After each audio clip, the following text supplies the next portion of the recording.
Welcome. I'm Kinetic Symphony. I hunt down and report on mysterious and weird, true stories, from glitches to the paranormal. Case file number 398, written by Nefisso. Legs running, only they have no bodies attached to them. I want to share a story that is 100% real. For me, at least. I'm a registered nurse at the local hospital, which has two separate buildings. I finished my shift at 10 at night, and this particular building was closing. It's not the main building. The lights went out, but not completely, because at the third floor was a kidney dialysis unit. I was waiting for my coworker from the third floor in the car with another coworker. I was at the main level. The glass door and the windows were behind me, and I could see them clearly from my mirror.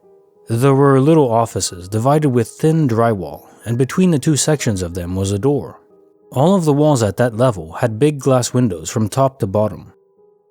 All of a sudden, I saw legs running, just legs, a lot of legs, wearing scrubs and running through space separators behind the glass doors. Of course, I turned around and then got out of the car. I was still watching them running. They didn't have a body. I was just shocked. I asked my friend if she saw it, and she didn't. I kept watching them running and disappearing. I felt like my head was going to explode. There was no way I was that crazy. It was real. The building I was working at was not for emergency incidents, therefore there was no reason for the staff to be running so quickly, even if it was real and not my imagination.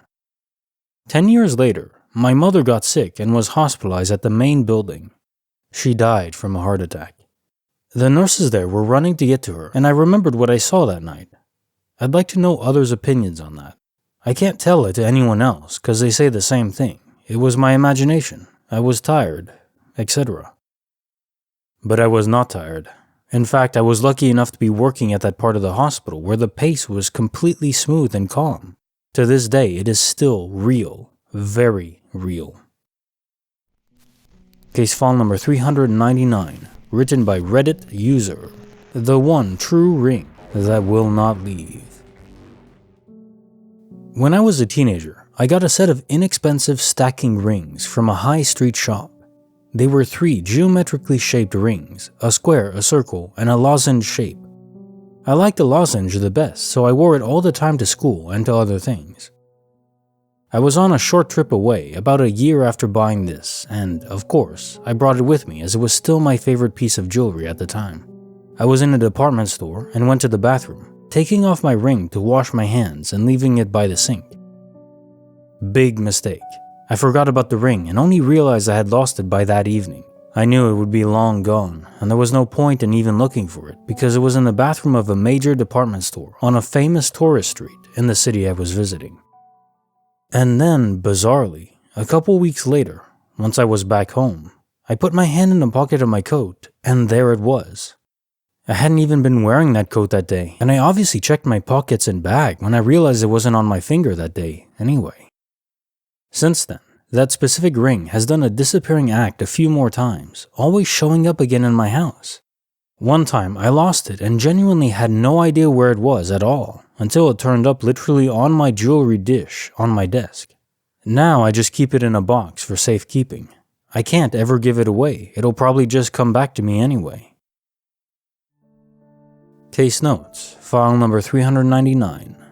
So this is a cool glitch, and at least to my devious mind, I'm thinking, oh, here's an opportunity for infinite money. And say you post an ad for it on Craigslist, you sell it for, $500 or something, and then after a few weeks, it just comes right back to you, and you do it all over again.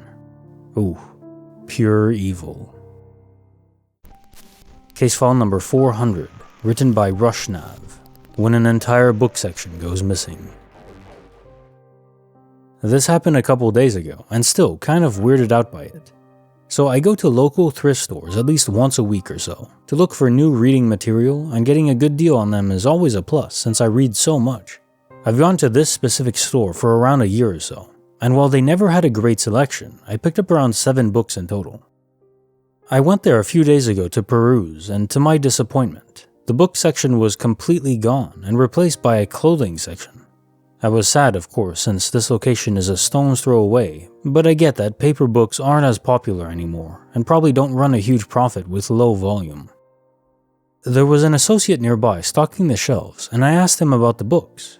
Their response? We've never had a book section at this location.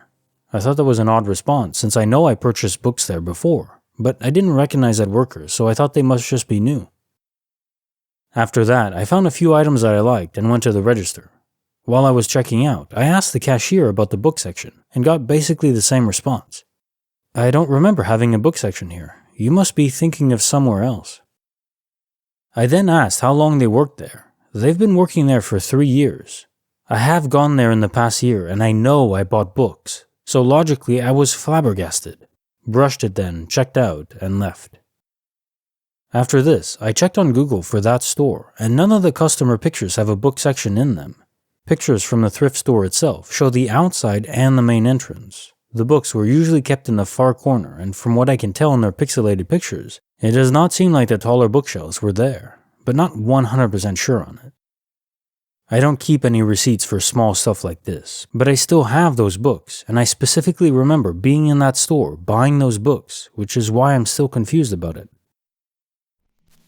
Case file number 401, written by Uereks. My phone teleported across the room, and my sister saw it too. I was living at home a few years back. My mother's house is one of those miniature, lower middle class houses where all the rooms are tiny, so there isn't a lot of room in my bedroom. If 2 people are in my room at the same time, you have to move around them. I'm standing at one end of the room on my phone when my sister walked in and started talking to me about something. So I sat my phone down on the glass top vanity, little table with a mirror for makeup and stuff, with the distinctive clack of a phone against thick glass, and I stood there talking to my sister for a minute or so. When the conversation is over and she's about to turn around and leave, I reach for my phone, but it isn't there. Confusion. Still standing in the same spot, I glance around the room and spot my phone lying on the dresser by my sister, on the opposite side of the room, right next to her. My mind was 100% ready to write this off, to think, oh, that's weird, and move along with my day. But then I noticed a look of abject horror on my sister's face. You set your phone down on the vanity. She was right. I had set it down on the vanity when she walked in. I heard the clack. I hadn't moved. It would have been pretty awkward in my small room for me to have maneuvered around my bed and my sister to place the phone on the dresser next to her. It made no sense. But it got me thinking, how often do I write off experiences like this because no one else is around? I was so ready to just not think about it. We still talk about this. Bonus file, written by Adhara, 27. Genuine guardian angels or just friendly passerbys? Let me preface this by saying this story is completely true. I did not experience it myself, but my mother is very much a I have to see it to believe it type, and while religious, is still quite realistic. Some years ago, I lived in Savannah with my dad and stepmom, whom I'll be calling V for this story. V's mother, my step-grandmother, was sick at the time and lived in central Georgia. Each Friday, V and I would drive from Savannah to her home to take care of her for the weekend, clean the house, etc. We'd drive home Sunday nights and be back in Savannah by about 11. At the time, I was working a part-time retail schedule, so I didn't always have weekends off. In 2015, on one weekend when I could not go, V called me Sunday night, sounding worried. Her tire had rapidly lost air on the way back. We later found out that her father had worked on their car over the weekend and neglected to completely screw the cap back on. Her tire was now flat, and the Georgia backroads are rarely maintained and are often little more than barely held together piles of gravel. Driving them with a flat tire is extremely dangerous. I asked her location and offered to drive out and meet her. She agreed. I hung up and headed out to meet her somewhere near Dublin. A little under an hour later, she called me back, immediately starting with, "You're not gonna believe what happened." In her own words, a short time after our call ended, a truck pulled onto the road from out of nowhere and came up behind her. Out got 2 young men. She was frightened and put down the window barely an inch to talk to them. They asked if she needed help and she said yes, one of her tires was flat. They offered to escort her to a nearby, somewhat hidden gas station to air up her tire. She agreed, but made sure to keep a knife within reach in case things went south. As promised, they led her to a gas station off of some little dirt road. According to her, the place didn't even look like it was open, but it was brightly lit, and there was a working air pump. She got out to fill her tire, and, as most pumps were until recently, it was cash only. Well, coin only. She had none. Then one of the men told her to check the coin return. She did and found 6 quarters, exactly enough to air up her tire. They told her not to worry, and went to work airing up and checking all of the tires. Although she tried to offer a monetary reward next time she came through, they refused. They told her that they often did this, and all they wanted to do was help. The only thing they wanted in return was for her to attend church the next week and to pass on kindness to someone else. She said that as they got into the truck, she could almost see a faint golden glow about them. She never saw them on that road again. To this day, she is totally convinced that she met a pair of angels. I don't know what she met, but I'm very, very happy that they were benign.